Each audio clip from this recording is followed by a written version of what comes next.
보다는 앵글 모듈레이션 방식으로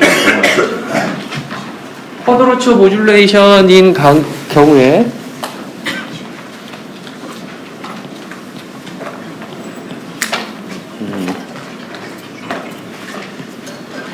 쿼드로처 모듈레이션인 경우에 M1T와 M2T에 두 개의 메시지가 있는데 M1T에다가는 코사인, M1T에다가는 이렇게 말해볼게요.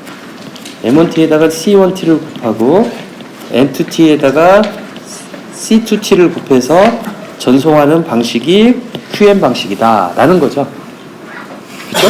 그래서 여기서 C1T는 예를 들어 AC 코사인 2파이 FCT고 C2T는 AC 사인 2파이 FCT다. 어떤 경우에는 여기 플러스 대신에 마이너스를 써도 뭐 이렇게 하는 경우도 있어요. 플러스 대신에 마이너스를 뭐 전혀 상관없습니다. 플러스를 쓰든 마이너스를 쓰든.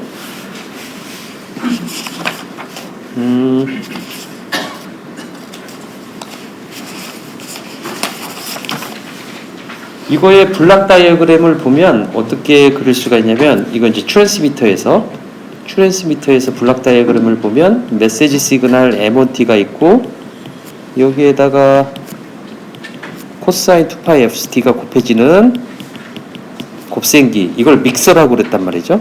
그 다음에 오실레이터가 있죠. 오실레이터가 있고 여기에서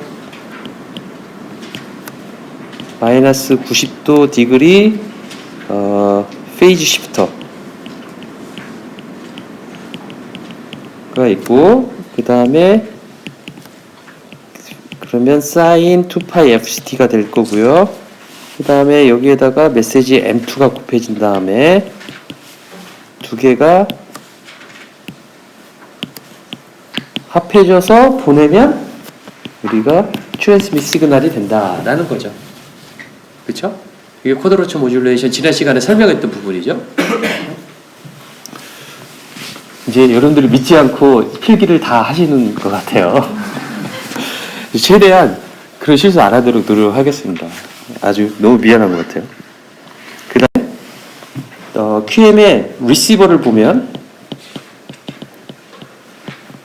리시버는 U of T가 그대로 맞다라고 가정을 하는 거죠. 그 다음에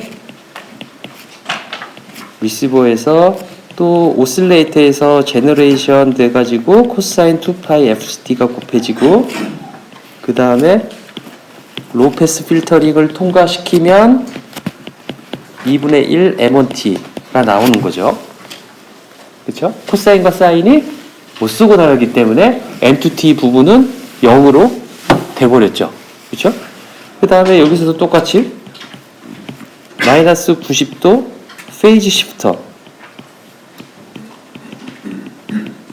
페이즈 시프터를 두고 하면은 sin 2파이 FCT가 제너레이션이 되고 U of T가 이것과 곱해져서 로우 패스 필터링에 통과되면 M1T 부분은 없어지고 M2 시그널만 받게 됩니다.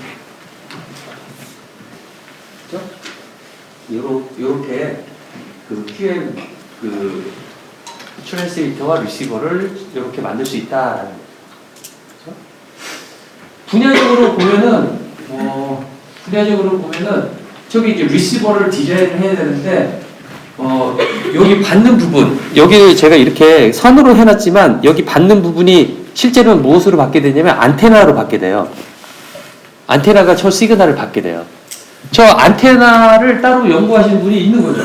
안테나 제작을 하시는 분들이.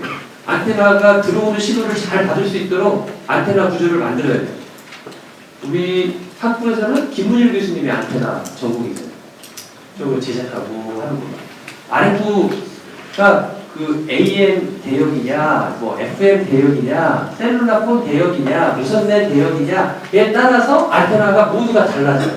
설계가 어떻게 되어야 되는지 그런 것들을 연구하시는 거예요. 그 다음에 여기 오실레이터가 제너레이션 돼가지고 코사인 2파이 FCT하고 곱해지는 거 있죠? 저 FC가 보통 아주 높은 주파수잖아요.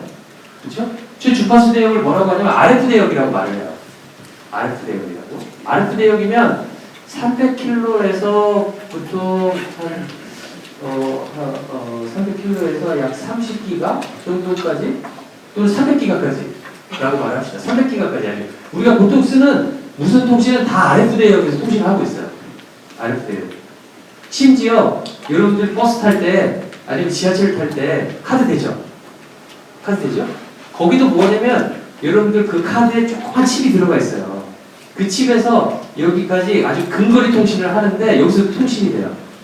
여기서도 13.5MHz가 캐리어 프리퀀시를 써가지고 이거 통신되는 거예요.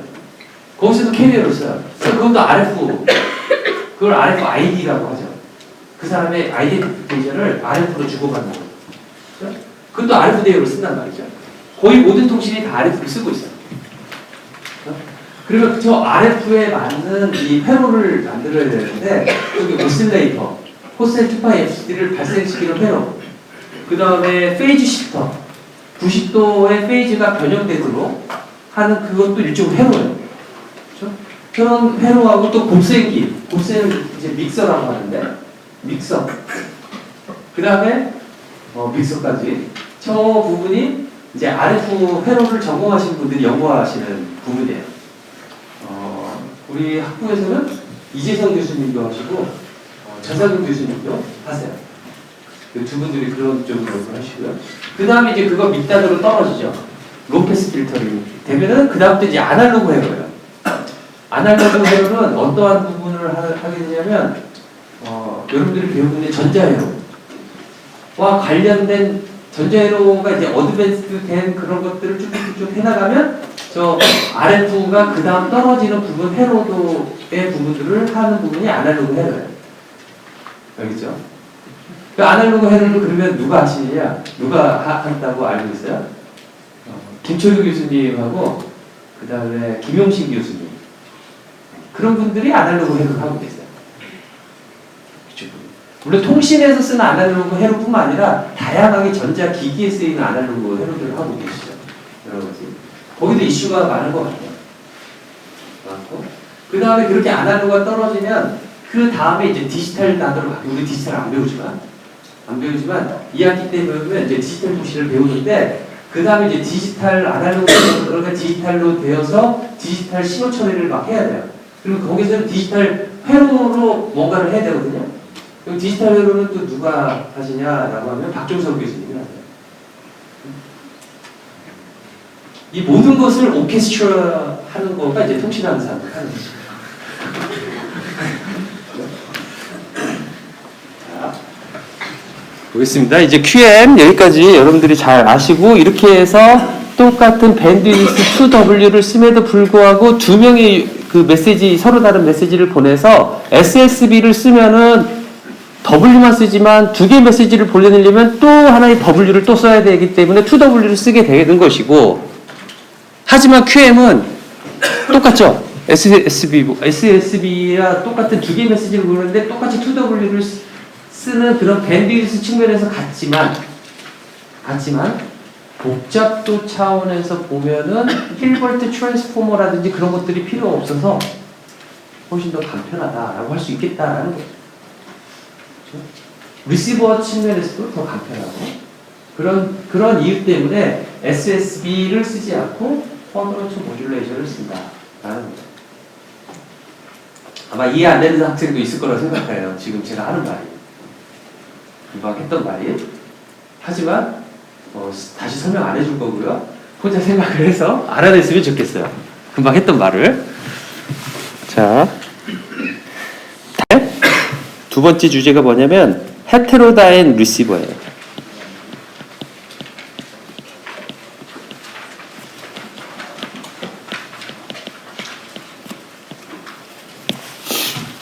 헤테로다인 리시버예요.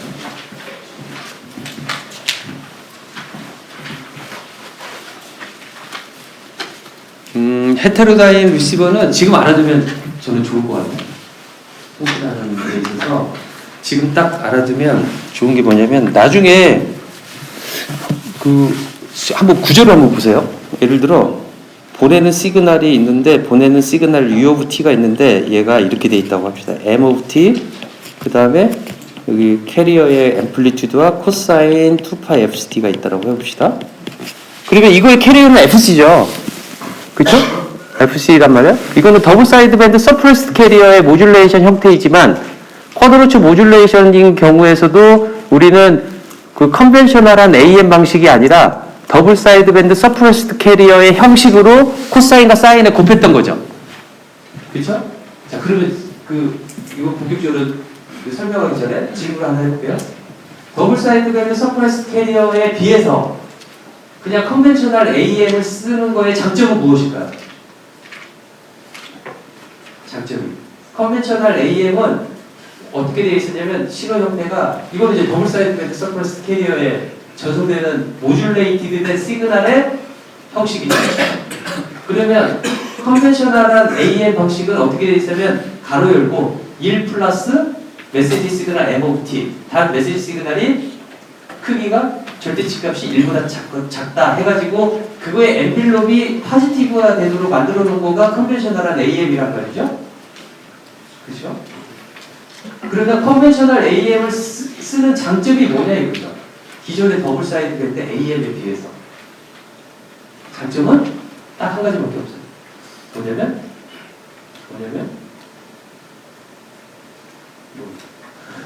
엔빌럽 디텍터를 할 수 있다. 그렇죠?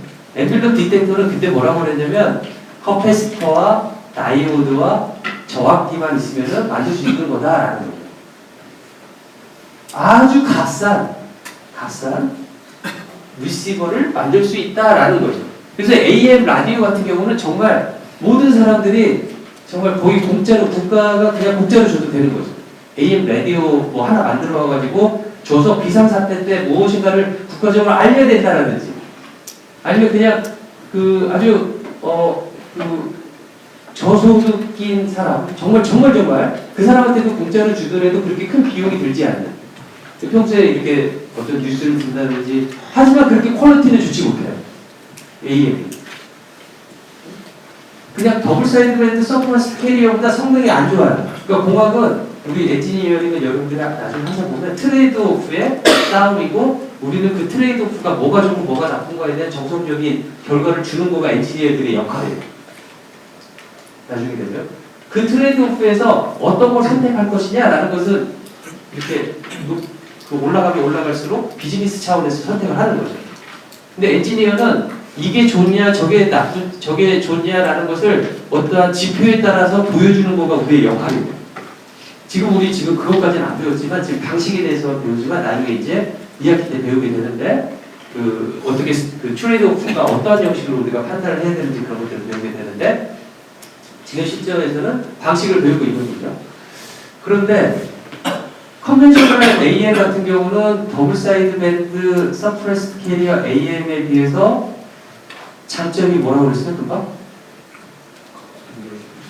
값싼 리시버. 왜 값싸냐면 엔빌럽 디텍터가 가능해서 그리고 엔빌럽 디텍터 대신에 더블 사이드 밴드 서프레스드 캐리어 리시버는 무엇으로 디모듈레이션이 되어야만 하는 거죠? 오실레이터가 있고 믹서가 있어야만 하는 거죠. 하지만 오실레이터와 믹서 자체가 되게 비싼 거다라는 거죠. 또 그 오실레이터와 믹서 다음에 로패스 필터링 하는 것 자체도 값싼 그런 역할을 하는 게 아니다라는 거죠. 아까 말했듯이 커패시터를 달고 레지스턴스를 달고 다이오드를 다는 건 그냥 예전 같은 저때 소개청 가가지고 사와가지고 납땜질을 해가지고 만들었어요. 진짜. 그래가지고 이렇게 선 달고 하면 진짜 소리가 들렸어요. 거기다 뭐 이렇게 사가지고 키트를 사가지고 한 1,000원? 그 정도 했던 것 같아요. 그 정도면 돼요. 몇백 원이 그 당시에 몇백 원이면 수신기를 만들었어요. 그걸 가지고. 근데 오실레이터를 달고 믹서를 달고 그 다음에 로패스 필터를 달고 그러려면 RF 하는 사람을 불러야 되고 안 하려고 하는 사람을 불러야 되고 안테나 하는 사람을 불러가지고 거기에 각각 맞는 것들을 오늘 다 해야 돼요. 그 들어가는 비용이 훨씬 더 비싸지는 거예요. 그에 비해서. 그렇기 때문에 값싼 엔빌럽 디텍터가 가능한 컨벤셔널 AM을 쓴다라는 거죠. 하지만 이제 컨벤셔널 AM은 그냥 지금 AM 라디오에서 하나만 쓰는 걸로 그냥 끝하고 지금은 다 오실레이터와 믹서를 사용한 통신 방식이 다 쓰이고 있어요. 비싸도 사람들은 조금 더 성능이 더 좋은 그런 방식을 쓰려고 하죠. 지금은 이렇게 앰플리어 디텍터를 쓰는 곳은 AM 라디오밖에 없을 거예요. 대부분 로컬 오실레이터를 사용해서 믹서를 사용하는 저런 방식을 무엇이라고 하느냐면 코히런트 방식이라고 말해요. 코히런트가 뭐냐면 동기가 맞았다라는 뜻이에요. 동기가 맞았다. 그러니까 캐리어 프리퀀시 FC에 동기를 맞춰서 리시버를 쓴다라고 해서 코히런트 리시버다라고 말해요. 너무 많은 이야기를 하는 것 같아서 그냥 여러분들이 잊어버려도 저는 된다고 생각하고 안 적을게요. 그렇게 코헤런트 리시버라는 코헤런트 말을 모르더라도 두 가지 방식이 있을 수 있는 거죠.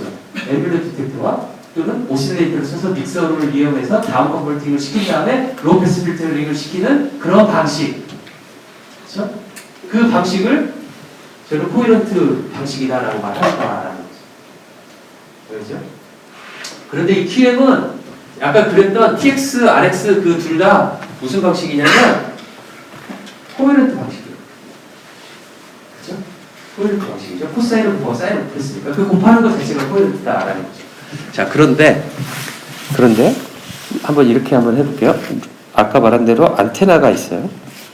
그래서 얘가 FC가 예를 들어 2GHz라고 합시다. 2GHz. 또 참고로 말을 해보면 그 책이나 텍스트북이나 제가 쓴 노트에 위크 6에 보면은 이 헤테로다인 리시버에 대해 설명하는 부분이 있는데 그 부분은 잊어버리시고 볼 필요도 없고요. 지금 이 페이지만 보면 돼요. 헤테로다인 리시버에 대해서는 그 페이지가 그 내용이 다 저는 책 거를 예전까지 그대로 가르쳤는데 지금 보니까 그렇게 쓰는 데가 없고 너무 구닥다리 내용이에요. 여러분들 그걸 알 필요가 없어요. 자, 보겠습니다.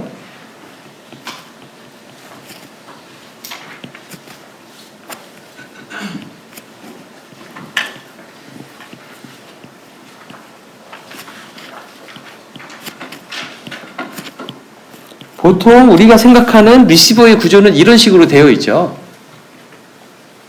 그렇죠? 이런 식으로 되어 있어요. 그렇죠? 자, 여기에 오실레이터에서 제너레이션 되는 그 시그널은 어떠한 시그널이 제너레이션 되어야만 할까요? 응? 어려운 건 절대 안 풀어봐요. 여러분들 알고 있는 게 맞을 거예요.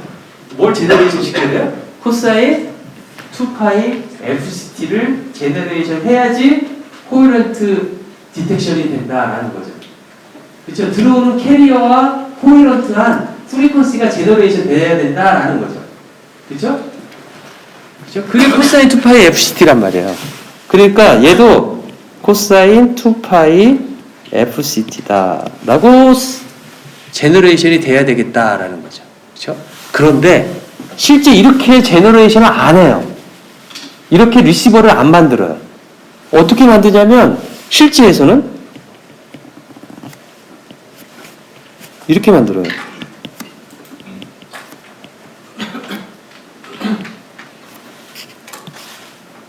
여기다가 이렇게 쓸게요. 전문 용어 L5라고 쓸게요. L5의 약자는 뭐예요? 지난 시간에 말했었는데 로컬 오실레이터. 저거 아는 게 하나도 없는 거예요? 아니, 대답을 안 하는 거야. 로컬 오실레이터. 알았죠? 로컬 오실레이터. 그 다음에 제너레이션을 코사인 2파이 FCT가 아니라 2파이 FLOT라고 쓸게요. 로컬 오실레이터의 프리퀀시다. 글씨가 좀 작네요. 다음 페이지 좀 다시 크게 해볼게요. 자, 그 다음에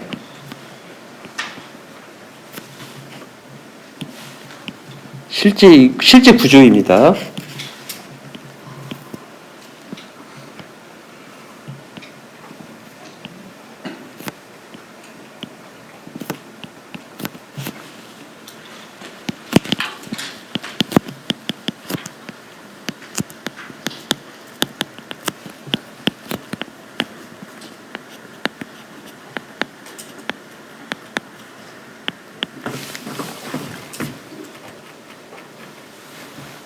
자, 하나하나 설명하고 다음 페이지 다시 한번 설명해 볼게요. 한 번에 뚝 떨어뜨리는 방식이 위에였어요. 2GHz가 있으면 코사인 2파이 FCT를 곱하면은 주파수가 어디에 생겨요? 어디에 생기겠어요? 0에 하나 생기고 2FC에 하나 생기고 그쵸? 그쵸? 2FC에 생기는 것은 로우패스 필터링을 시켜서 없애버리는 거죠. 그죠? 그 다음에 근데 그렇게 안 가고 이렇게 한번 해본다고 해봅시다. 2GHz에 있는 거를 코사인 2파이 FC의 2기가 대신에 1기가를 곱해요. 그러면 어디로 가겠어요?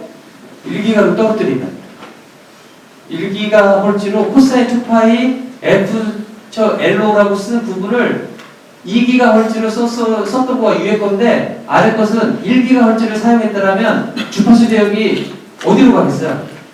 3기가 하나, 1기가 하나 그렇게 가겠죠. 그렇죠? 그 다음에 밴드 패스 필터를 어디다 뒀냐면은 어디다 뒀어요? 어디다 뒀냐면은 어디다 둬야 되겠어요? 1기가와 마이너스 1기가에 둬가지고 내가 원하는 신호의 그 부분만 딱 꺼내놨다고 해봅시다. 그 다음에 이제 1기가에 있어요. 나의 신호가 1기가에 있어요. 1기가에 있으면 그 다음에 어떻게 해야 될까요? 다시 1기가를 곱해가지고 다시 베이스밴드로 떨어뜨릴 수가 있는 거죠. 0으로. 그렇게 두 번에 걸쳐서 떨어뜨리는 방법을 헤테로다인 리시버라고 말한다는 거죠. 다시 한번 또 산수를 한번 해봅시다. 캐리어 프리퀀시가 무선대를 쓰고 있어요. 2.4GHz. 2.4GHz로 쓰고 있으니까 여러분들 생각을 하셔야 돼요. 오늘부터 이제 와이파이 쓸 때마다 2.4GHz 쓰고 있구나 라고 생각하세요. 캐리어를. 2.4GHz가 내가 와이파이를 쓸 때마다 2.4GHz가 이렇게 전파가 돼서 날아가고 있다 이거죠. 액세스 포인터 AP로 날아가고 있으면 AP에서 어떻게 하냐면 안테나를 통해서 받은 다음에 로컬 오실레이터로 중간 단계로 떨어뜨릴 때 얘가 한 몇으로 떨어지냐면 약 500MHz로 아니 500MHz로 잡고 한 1.5GHz로 떨어뜨린다고 해봅시다. 1.5GHz로 처음으로 떨어지도록. 그러면 로컬 오실레이터는 얼마로 제너레이션이 돼야 될까요?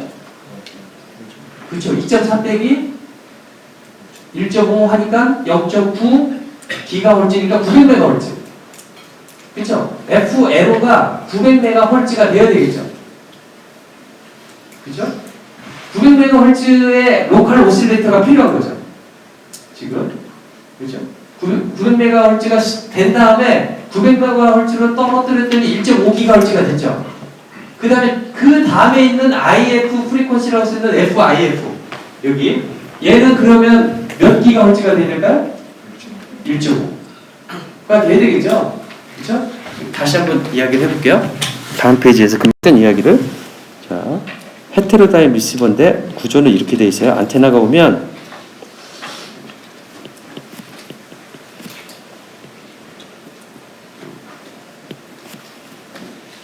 여기가 제가 FLO라고 쓸게요. 여기는 캐리어만 제가 쓰겠습니다. FC.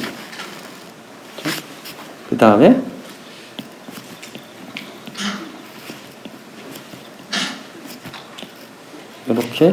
이렇게 해갖고 여기 하면 여기를 F 프라임 마이너스 F 프라임이라고 하면 F 프라임은 뭐가 될 거냐면 FC에서 FLO 부분만 따로 떼내겠다라는 거죠.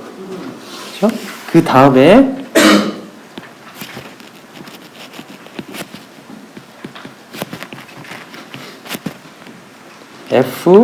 FIF로 제너레이션 되면 그 다음에 제로 마이너스 W 이렇게 두 번에 걸쳐서 떨어뜨리는 방식을 뭐라고 하냐면 헤테로다인 리시버라 라고 말한다라는 거죠. 그렇죠? 그럼 왜 바로 안 떨어뜨리고 왜 두 번에 걸쳐서 떨어뜨리느냐 라는 겁니다. 왜? 두 번에 걸치면 회로도 복잡해지고 연결되는 부분도 많고 그러니까 커지기도 할 것이고 그러는데 왜 저렇게 되느냐? 라고 하면 이 부분이 훨씬 더 RF 입장에서 편하기 때문에 이렇게 한다고 그래요. 편하기 때문에. 왜냐하면 아까 말한 대로 이그젠플에서 FC가 2.4GHz다 라고 한다면 2.4GHz다 라고 한다면 F'은 제가 FLO를 뭐라고 했냐면 아까 뭐라고 그랬죠? FLO를 900MHz? 900MHz? 즉 0.9GHz. 그러면 FIF가 뭐라고 그랬냐면 1.5GHz라고 그랬어요. 그쵸? FLO나 FIF는 2.4GHz를 되지도 않아요. 그쵸? 그것보다 낮은 오실레이터를 쓰고 있죠. 그쵸? 그것보다 낮은 오실레이터를 쓰고 있죠. 적절하게 그 IF나 LO를 사용하면은 적절하게 뭔가 할 수 있을 거예요. 적절하게 조금 뭐 이렇게 그 주파수 대역을 내가 만들기 편한 대역으로 바꿀 수가 있다라는 거죠. 그렇죠? RF의 특성이 무엇이냐면 RF가 주파수가 높아가면 높아갈수록 가격은 기하급수적으로 올라가요. 헤로드가 만드는 거가 너무너무 어려워져요. 왜냐하면 파장이 그 RFL은 파장의 길이하고 너무너무 밀접한 관계가 있는데 캐리어가 커진다는 건 무시하면 파장이 짧잖아요. 그 파장의 단위가 점점 센티미터에서 밀리미터로 가면 갈수록 밀리미터를 다뤄야 되는 정확도가 너무너무 필요한 거예요. 그렇기 때문에 오차도 커지는 거죠. 그래가지고 그런 이유 때문에 가급적이면 낮은 데서 하는 거가 훨씬 더 성능이 좋은 거예요. 되도록이면. 지금 주파수 배열이 10GHz 이하는 거의 꽉 차 있어요. 거의 모두가 이렇게 이거를 누가 쓰고 저거를 누가 쓰고 해갖고 다 차 있어가지고 새로운 주파수를 내는 거가 쉽지 않아요. 쉽지 않아요.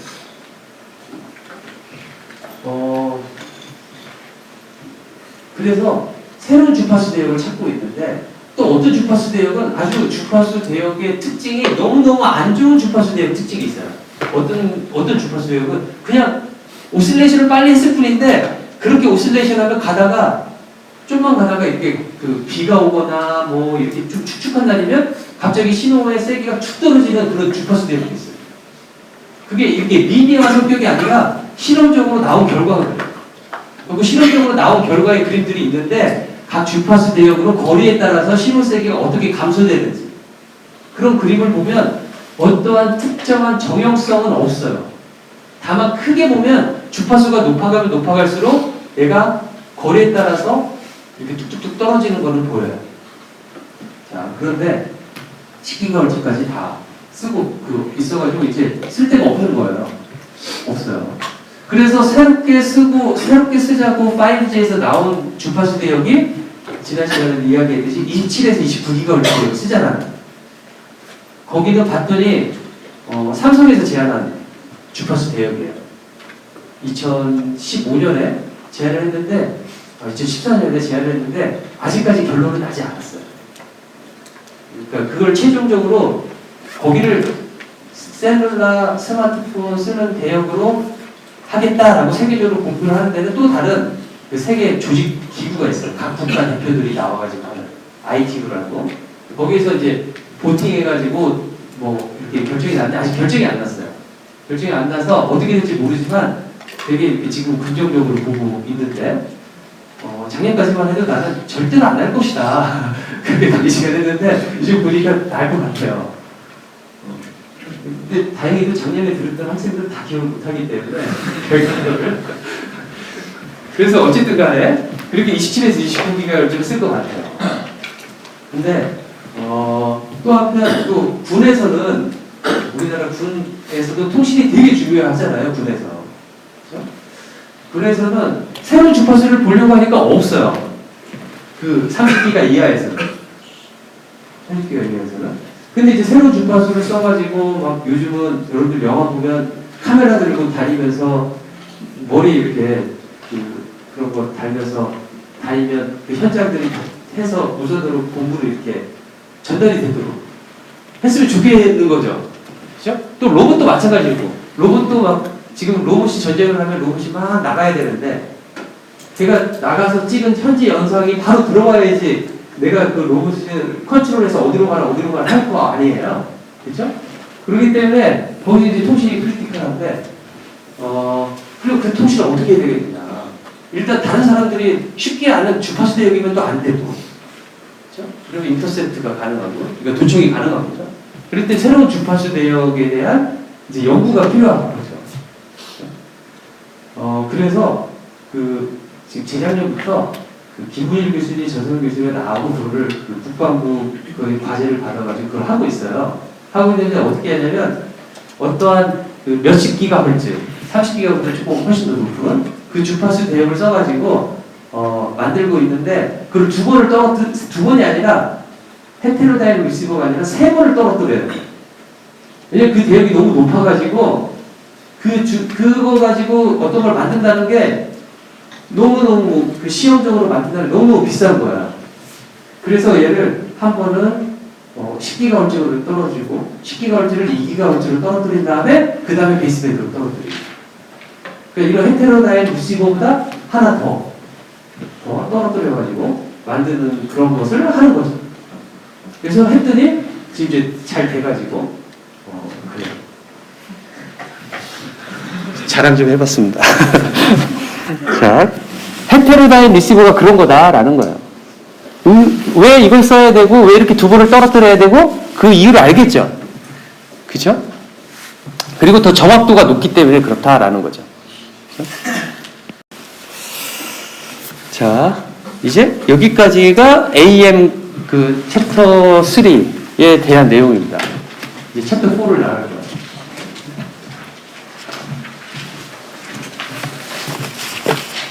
어떻게 지금까지 괜찮아요? 할만해요?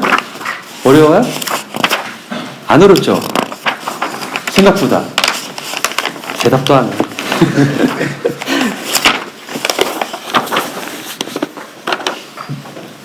자, 봅시다. 이제 챕터 4 앵글 모듈레이티드 시그널.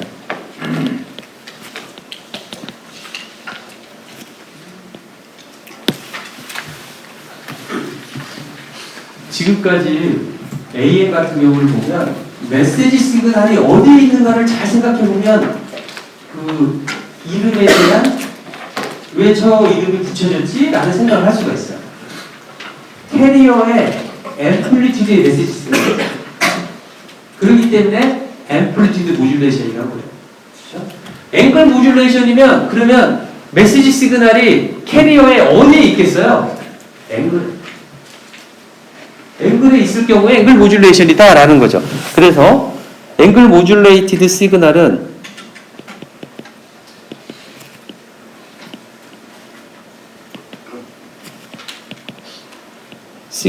어떻게 생겼냐면 트랜스밋된 시그널이 AC 코사인 2파이 FCT 플러스 phi of t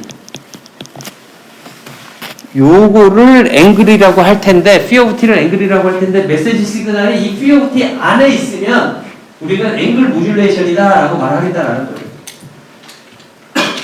그렇죠? 그러니까 캐리어에다가 어디에다 실을까에 대한 그거가 그 이름을 바꿔놓는 거예요.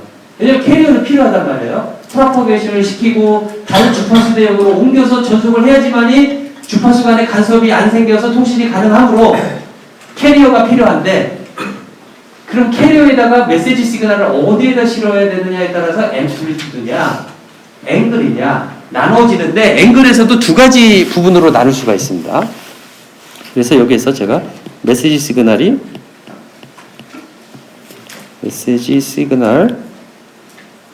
M of T가 페이지 안에 있다라는 거죠. 이렇게 된 시그널의 인스턴테니어스 프리퀀시를 한번 계산을 해봅시다.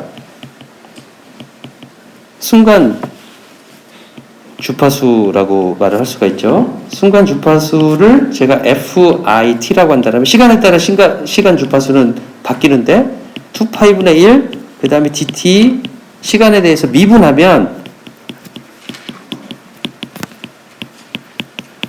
순간 주파수가 나올 것이다 라는 거죠. 그죠? AM 같은 경우는 순간 주파수가 instantaneous frequency가 일정해요. FC로. 프리퀀시가 변하지 않는 거죠. 대신에 뭐가 변해? 앰플리튜드가 변하죠. 메시지에 따라서. 그죠? 앰플리튜드가 메시지에 따라서 변하죠. AM 같은 경우는. 지금 이 설명하고 있는 앵글 모듈레이티드 시그널, 앵글 모듈레이션 같은 경우는 앰플리튜드는 AC로 그대로 있고 다만 페이즈가 지금 앵글이 변할 수 있는 거죠.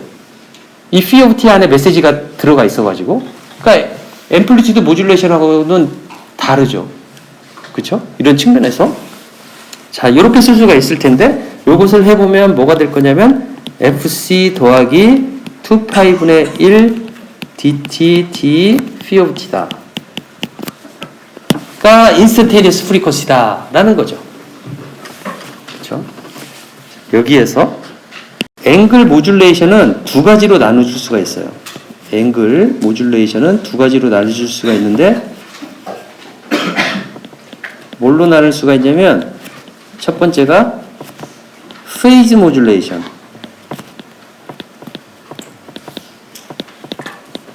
두 번째가 프리퀀시 모듈레이션.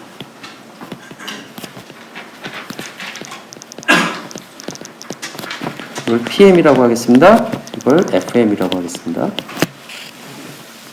PM과 FM으로 나눌 수 있다.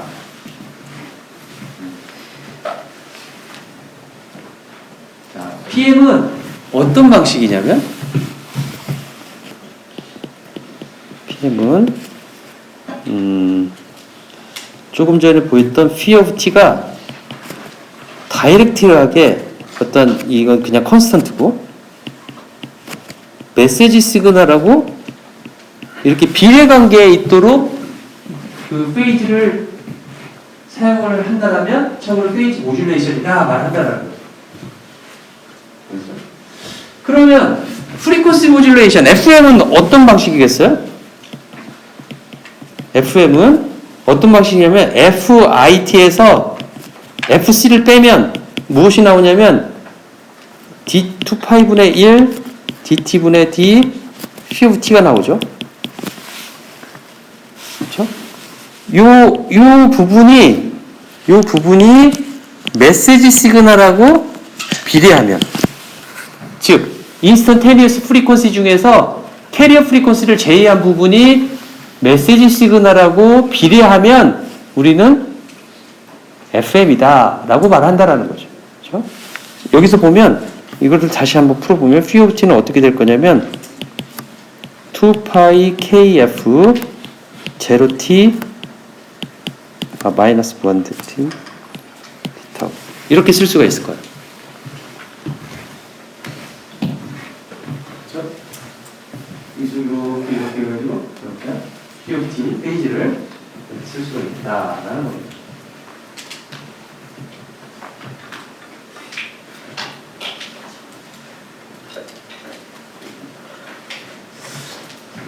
그리고 트랜스밋 시그널이 어떤 모양이 될 거냐면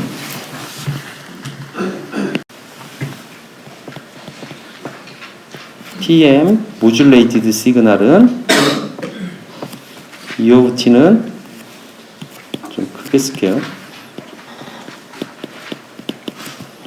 AC 코사인 2파이 FCT 플러스 KP M of T 이런 형식이 될 거고요. 그렇죠? 그 다음에 FM 시그널은 E of T는 AC 코사인 2파이 FCT 플러스 2파이분의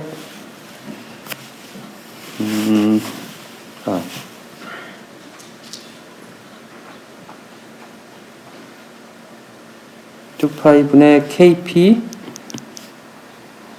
잠깐만 POT가 T가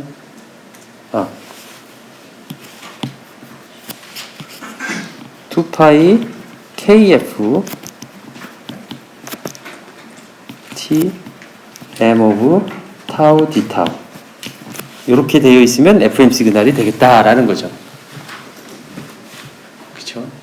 왜 이렇게 복잡하게 하는지 보낼 때 그냥 엠블럭 디텍터 쓰는 AM을 쓰든지 아니면 더블 사이클드 서프러스 캐리어처럼 아주 간편하게 이해할 수 있는 거를 만들지 왜 저렇게 페이지에다가 집어넣고 아니면 프리퀀시에다가 메시지 시그널을 집어넣느냐 라고 질문할 수 있겠지만 우리가 노이즈에 대해서는 지금 안 배우는데 항상 전자기기에는 노이즈가 있어요.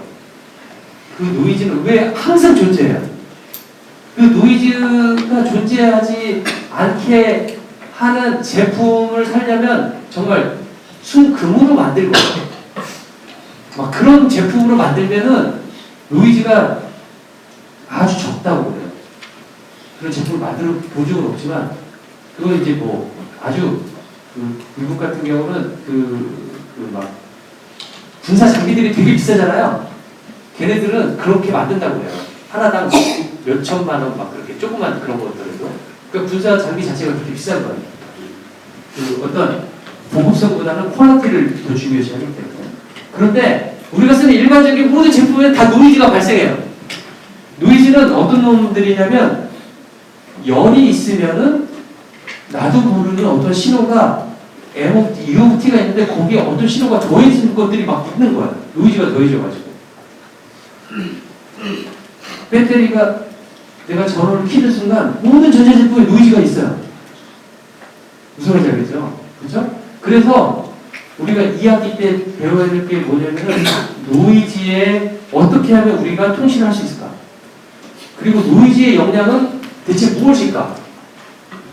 그 노이즈를 극복할 수 있는 방법은 뭐가 있을까? 그런 것들을 이제 나중에 배우게 돼요. 그렇죠?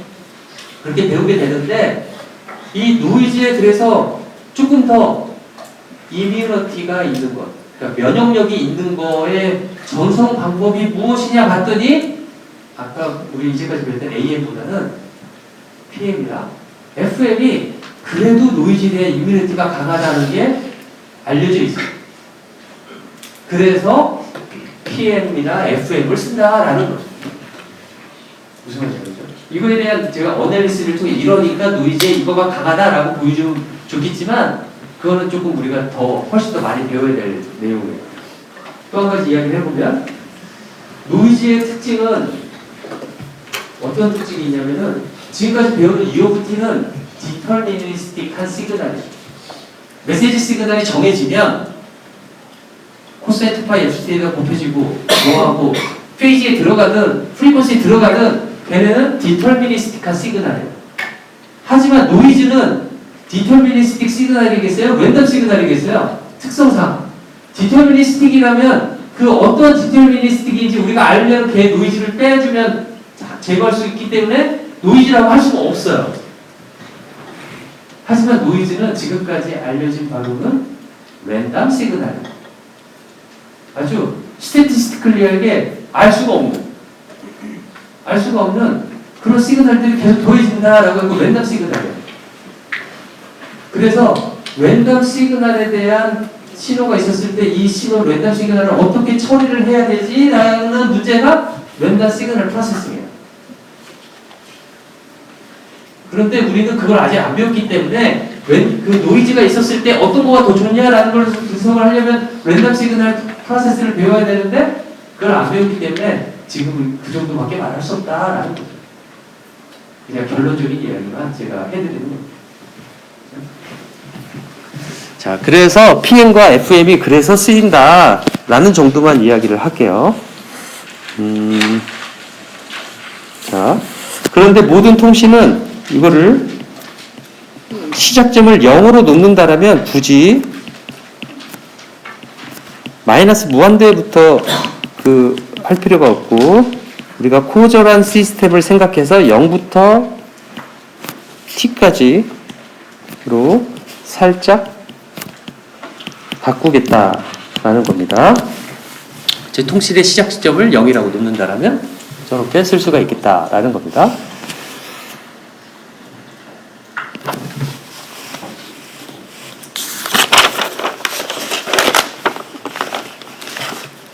그래서 이거를 보면요, PM하고 FM하고 되게 비슷하지 않아요? 어떤 면에서 비슷하냐면, 내가 만약에 KP M of T는 무엇이냐면, 만약에 이렇게 생각을 해보세요. 메시지 시그널이 있는데, 이거를 인티그레이터예요. 이렇게 인티그레이터 하는 이런 회로가 있어요. 적분기가. 그러면 얘 나오는 그 값은 이거예요. 이 값이 나올 거예요. 몇 시간 t가 지날 때마다 적분한 거. 적분 어렵지 않아요. 적분 저 회로를 만드는 거는 나는 못 만들지만 어렵지 않을 거라고 생각해요. 계속 더해나가면 돼요. 오늘 신호를. 그 전에 더한 거를 세이브를 했다가 그 더해놓은 거에서 시간이 지난 시간만큼의 들어오는 신호의 면적을 구해가지고 또 더하고 이렇게 계속 더해나가면 되는 거죠. 그렇죠? 이렇게 해갖고 더해나가는 신호에다가 페이지 모듈레이션을 시키면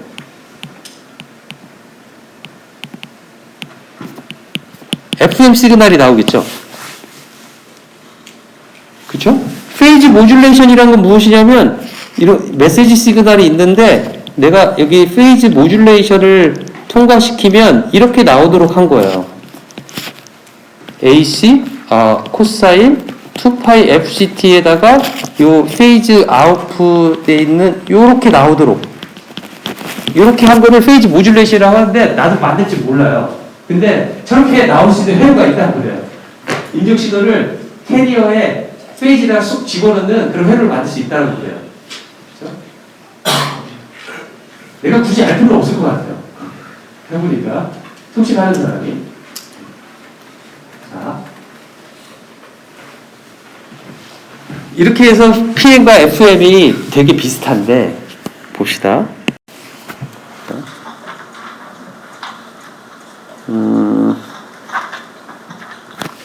한번 예제를 들어볼게요. 책에 있는 예제를 한번 들어볼게요. 메시지 시그널이 이렇게 생겼어요. 오늘 좀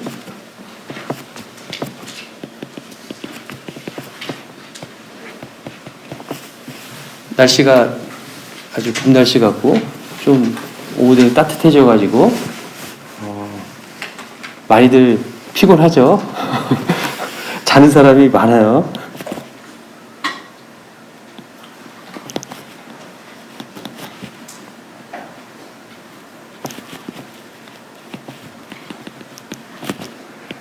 이 시그널은 m of tau, d tau를 제가 그려놓으면 이렇게 삼각형의 함수가 나와요. 자, 이거를 보면 FM으로 한다면 어떻게 될까요? FM의 FM 시그널은 여기 2고 4고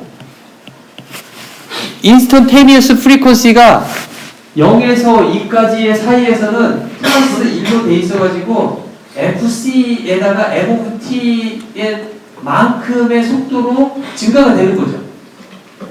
그러니까 인스턴테니어스 프리퀀시를 생각해보면 인스턴테니어스 프리퀀시 같은 경우 FIT는 FC 플러스 2파이 K F M of T 이렇게 됐던 거가 FM이었단 말이에요. 그쵸? KF는 그냥 컨스턴트. 그러니까 이 경우에 있어서 MOT는 플러스 1이기 때문에 캐리어 프리퀀시가 예를 들어 뭐 100Hz다라고 했었을 때 예제로 100Hz다라고 했을 때 2파이 KF가 예를 들어 10이다라고 한다면 20파이 곱하기 1 하니까 약 뭐 60Hz, 68Hz, 70Hz 정도 70Hz라고 합시다. 얘가 70Hz 그러니까 100Hz는 70Hz 하니까 170H니까 오실레이션이 더 커진다는 소리죠. 여기서 이 사이에서는. 그래서 얘는 이 사이에서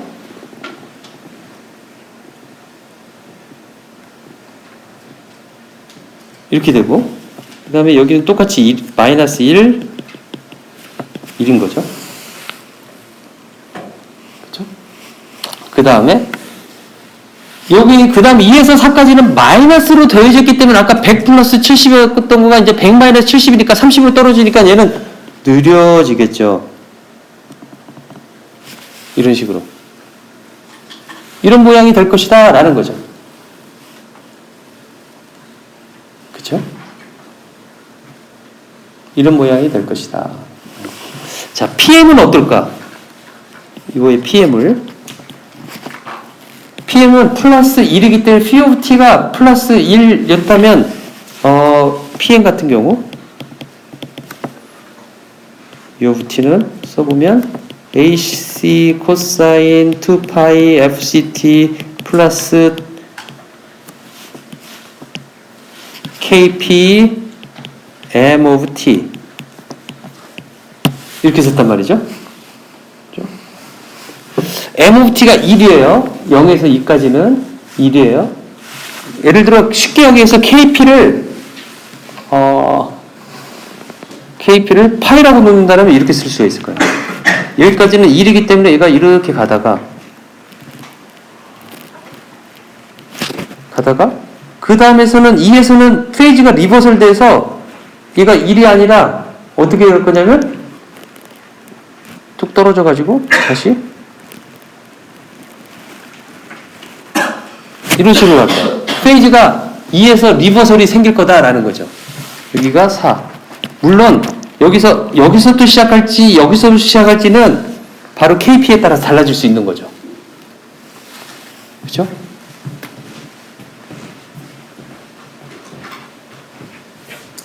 KP의 값에 따라서 얼마만큼 달라질 수 있는 거죠. 페이지가 얼마만큼 변화되는지.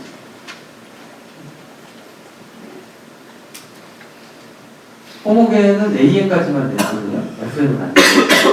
이제 그 다음 호모는 FM에 대해서 배우는 거예요. 지금 이그젠2의 시험 문제를 AN까지 다 냈어요. 지금. 그리고 그걸 보고 그거에 필요한 모든 필요한 사항들을 숙제로 낸 거예요. 공부에 도움이 되기 위해서. 자.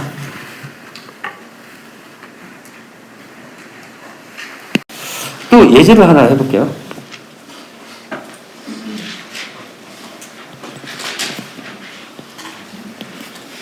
제 노트에 있는 예제인데,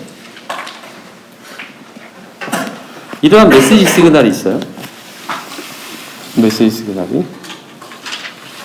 이거를 더블 사이드 밴드 서프레스트 캐리어로 모듈레이션 하면 어떤 모양이 될 거냐면, 엔빌롭은 이렇게 똑같이 갈 것이고, 또 마이너스로 이렇게 가고, 이 안에서 오실레이션이 일어날 거예요. 페이지 리버설이 일어나고, 여기서 또 페이지 리버설이 일어나서 이런 식으로 일어날 거예요. 그렇죠? 이게 더블 사이드 밴드 서프레스트 캐리어 시그널의 모듈레이트 된 시그널이 되겠죠. 그렇죠? 이 똑같은 시그널을 PM 말고 FM으로 한번 해볼게요. FM으로 하면 어떻게 됐지? 제가 그래갖고 FM 시그널. 그러면 이걸 이렇게 그려놓아 볼게요. FM 시그널은 기본적으로 AC 코사인 2파이 FCT 플러스 2파이 KF 그 메시지 시그널을 인티그레이션한 시그널이다 라고 하기 때문에 앰플리튜드는 똑같아요. 그렇죠? 앰플리튜드는 어떻게 똑같을 거냐면 여기를 플러스 1, 마이너스 1 사이에서 오실레이션 될 뿐이에요. 오실레이션 되는데 이거를 갖고 제가 이렇게 그림을 그려볼게요. 이 안에서 오실레이션 되는데 여기는 플러스이기 때문에 원래 것보다 조금 더 빠르게 오실레이션이 될 거예요. 그러다가 이제 조금씩 느려지죠. 그러다가 마이너스가 되니까 점점 더 느려지죠. 더 느리죠? 그러다가 이제 조금씩 더 빨라지죠? 그렇죠? 그러다가 이제 무지하게 빨라지죠?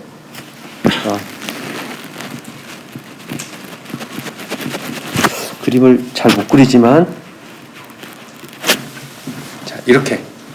이런 식으로 되겠다라는 거죠. 왜 여기서 이렇게 빨라졌냐면, 저기에서 갑자기 위로 쑥 올라가기 때문에, 그, 메시지 시그널의 크기에 따라서 프리퀀시 빈도수가 달라지는 거예요. 메시지 시그널이 커지니까 빈도수가 막 빨라지는 거예요. 그러니까 리시버에서는 그러면 어떻게 메시지 시그널을 알아야 되겠느냐? 제 빠름의 정도를 체크해야 되겠죠. 그렇죠? 그래서 빠름의 정도에 따라서 메시지 시그널을 비교하기 때문에 오실레이터가 올 때마다 꼭지와 꼭지 사이의 점의 거리가 어떻게 되느냐가 바로 메시지 시그널의 값이 되는 거죠. 그렇죠? 주기의 빠름을 계속해서 체크해야 되는 거죠. 그러면 디모듈레이션이 될 겁니다. 우리 디모듈레이션 나중에 배울 거야. 그러면 properties of angle modulation.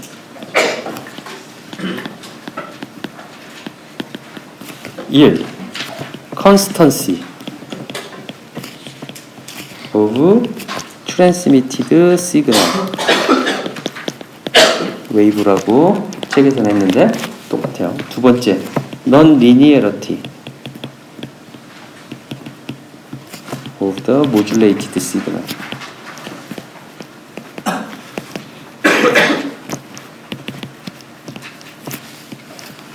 두 가지의 특징이 있어요. 첫 번째 건 조금 전에 그림을 그린 것처럼 메시지 시그널이 어떻게 되든 간에 전송되는 모듈레이티드 시그널의 앰플리튜드는 플러스 1, 마이너스 1 사이에 있는 거죠. 똑같죠? 그렇죠? 다만 페이지가 리버설이 되느냐, 리버설이 안 되느냐, 뭐 그런 차이지, 프리퀀시가 또 달라지느냐, 뭐 빨라지느냐, 느려지느냐, 그런 차이지, 앰플리튜드는 똑같아요. 플러스 1과 마이너스 1 사이에서. 그렇죠? 그래서 컨스턴시 있다라고 말을 해요. 자, 이거의 그 특징이 무엇이냐면, 지금 그 5G 하는데, 그 다음 세대는 몇 세대겠어요? 당연히 6세대겠죠. 그렇죠? 6세대 이제 표준화 지금 연구를 하는데 그 6세대에서는 5세대에서는 막 여러분들 막 자율주행이네 뭐네 막 이야기가 나오지만 자율주행이 되는 데 있어서 필요한 통신의 특징이 뭐야 되는지 아세요? 자율주행이 되기 위해서 필요한 이거가 이루어져야지 통신이 자율주행이 된다. 어떤 통신의 기술적인 특징이 아니라 어떤 조금 더 브로드한 그런 특징. 뭐냐면 레이턴시가 제로가 돼야 된다. No latency. 그러니까 지연 시간이 없어요. 여러분들 컴퓨터 켜고 화면까지 보는데 레이턴시 되게 길죠. 그죠? 그 다음에 전화하는데 내가 전화 키는 순간 기지국에 갔다가 오는 시간 때문에 약 40ms가 걸려요. 여러분이 통화할 때 40ms가 걸려요. 무선에 딱 잡는다고 해서 AP를 딱 잡았다고 해서 바로 다운로드 안 될 거예요. 레이턴시가 있어요. 왜냐면 나 왔어. 그러니까 나 등록해줘. 나 쓰는데 주파수 할당해줘. 그걸 하는 시간이 걸리는 거예요. 그걸 레이턴시라고 해요. 그렇게 걸리는 시간이. 그런데 자율주행이 되려면 그럴 시간이 없어요.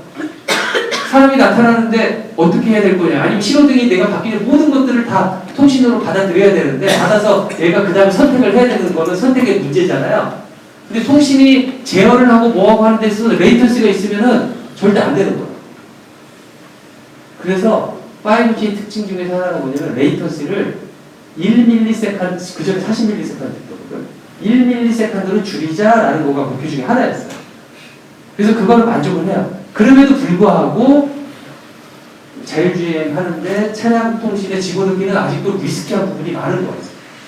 왜냐면 통신이 100% 안정성이 있어야 되거든요. 근데 아직 그러기에는 인프라도 적고 뭐 여러 가지 문제가 있는 거죠. 어쨌든 간에 그러한 여러 가지 특징이 있는데 그런 6세대에서는 뭐가 될 거냐. 그 5세대 특징 중에 하나가 지금 5세대가 지금 버전이 하나가 나왔지만 앞으로 몇 개의 버전들이 업그레이드된 버전들이 계속 나올 거예요. 향후 한 5, 6년 동안. 그 시대가 이제 5세대의 기술들이 계속 조금씩 하나씩 그 임프루브 되는 단계가 될 거예요. 그래갖고 그거의 기본적인 틀 안에서 업그레이드 되는 거가 모두가 완성이 되는데 사람들은 더 많은 요구가 있고 시장이 더 커진다면 6세대가 이제 시작되는 거예요. 그동안 6세대는 따로 패러럴하게 계속 요구를 하죠. 5세대와 더불어. 그 5세대에서 그 끝날 때쯤이면 어떤 것까지 되게 되면 드론이 나와서 예를 들어 축구 경기장 사람들이 많이 모여있는데 갑자기 사람이 모여있으니까 통신되기가 힘들어. 갑자기 거기서 사고가 난다. 모두가 전화한다. 그리고 주파수 할당을 못해가지고 주파수는 그때 지나치게 누군가 질문했는데 주파수 할당돼 있는데 주파수를 왜 쪼개서 쓰면은 몇 명밖에 통신하지 못하지 않느냐 그런 질문을 누가 했었어요. 그랬는데 마찬가지로 사람들이 많이 모여 있잖아요. 그러면은 통신이 두절되는 문제점이 발생. 그걸 아우티지 프로블럼이라고 말을 하는데 아우티지가 발생한다라고 말해요. 그래서 막 그런 행사에 있으면 그 차량이 가갖고 통신을 지원하거나 한대요. 걔가 뭐냐면 내가 주파수 실어왔어 그런 역할을 하는 거예요. 그렇게 해가지고 하는데 그거를 이제 차량이 아니라 뭐 드론을 띄워서 한다는 거가 5G 안에 들어가 있어요. 그러니까 어느 필요한 곳에 있으면 그 중계기가 날아가서 그 위에서 이렇게 맴돌면서 그 있는 사람들을 서비스를 지원한다. 실제로 그거를 시험해가지고 테스트하고 성공한 회사가 있는데 어디냐면 페이스북하고 아킬라는 그거를 시범적으로 했어요. 어디다 띄웠냐면 인터넷이 보급되지 않는 아프리카에다가 페이스북이 아킬라라는 비행기를 띄워가지고 비행선을 띄워가지고 걔가 거기를 그 인터넷이 안 되는 지역을 돌면서 아래 지역에다가 서비스를 지급하는 거야. 구글은 어떻게 했냐면 원룸 해가지고 기구를 띄워가지고 기구에서 통신 장비를 싣고 아래에다가 통신 안 되는 지역에다가 서비스를 하는 그걸 룬 프로젝트라고 하고 페이스북은 아킬라 프로젝트라고 해서 그걸 했어요.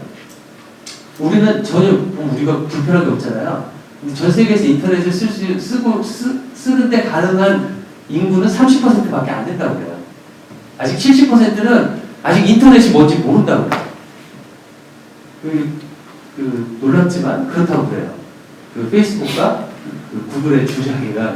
그래서 이제 그런 거대한 프로젝트를 한 거죠. 거대한 프로젝트를 하고 이렇게 했더니 성공을 했다. 그걸 서비스를 하는 게는 아직 모르지만 시범 테스트를 해본 거죠. 그래서 6G가 가면 그렇게 막 공중에서 지금 다 지상망인데 공중망으로 확대될 것이다 라고 생각을 해요. 근데 그래서 이제 뭐 인공위성들이 앞으로 가격들도 지금 점점 가격이 다운이 되면서 인공위성이 이제 상당한 역할을 할 것이다 라고 생각을 하는데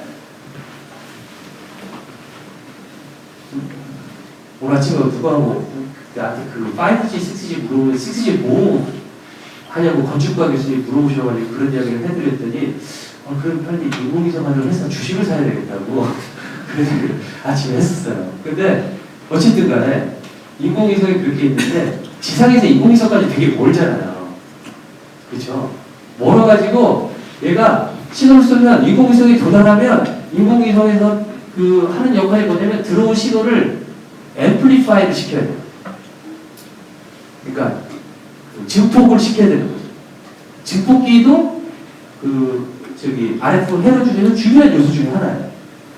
증폭을 시켜야 되는데 증폭기의 특징이 여러분들 전자회로에서 배워보면 알겠지만 증폭기가 여기를 앰프라고 한다면 파워 앰프를 보면 어떻게 되어 있냐면 여기가 Vin, Vout이라고 한다면 이렇게 증가하다가 어느 순간부터 이렇게 세츄레이션이 돼요.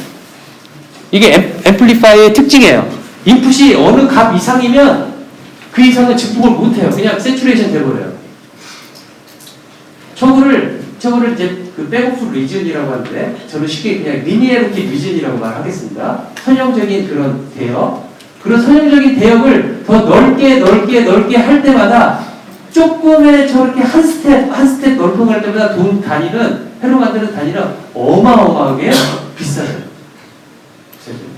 그런데 인공위성을 쓴다고 한다면 밑에서부터 저기 위까지 신호를 보내가지고 앰플리파이어를 시켜야 되는데 얘는 너무 약하고 그러는데 이제 생각을 해봅시다. 두 가지 모듈레이션 기법을 썼어요. 하나는 더블 사이드 밴드 서플 스케일의 AM 방식을 썼고 하나는 PM이나 FM을 썼어요. 둘 중에서 인공위성까지 통신하는데 뭐가 적합할까?